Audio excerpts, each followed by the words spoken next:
I was always quite frustrated with the boundaries of the edge of a canvas. Like, I never liked bumping into them. Throughout like my process since I started making installations, I always wanted them to feel like never complete or never fixed. And so building them in a way that pieces could literally be shuffled around was another extension of having something sort of feel like it had the potential to transform infinitely.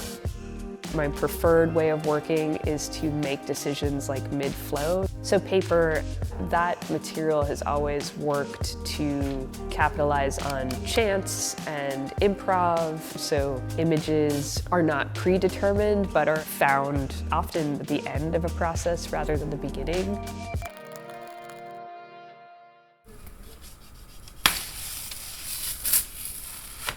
Fluidity is definitely a way that I seek to work.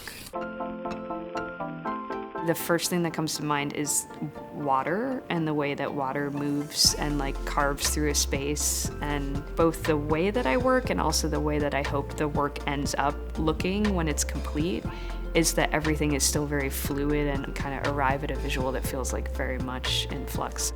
I think there's a lot of aspects to nature that ties in with how I try to work organically.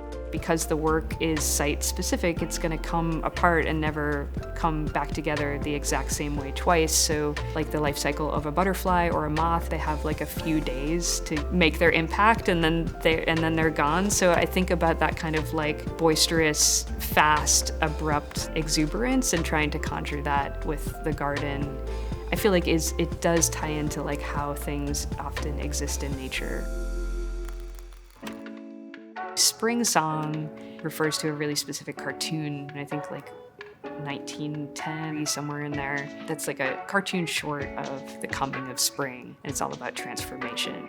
Everything in a cartoon has kind of the potential to become or morph into something else. I think that kind of transformation, when you think about it, it's kind of a powerful statement to make, that our bodies and the world around us could be like, the barrier there could be a little bit more permeable. It might change the way we interact with nature if we saw more of ourselves in the world around us.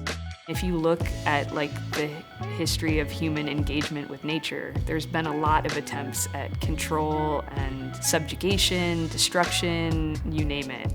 I am very interested in breaking down the boundary between human and animal, human and botanical, but I'm not interested in putting my own image into that. I'd rather have ourselves see image of the world in ourselves. So we are like part and parcel with the landscape around us. It's also why I want to work really large, because it's sort of flipping the power dynamic. It sort of changes the way that we feel in our bodies because we're sort of dwarfed by something instead of feeling like larger and maybe more powerful over it.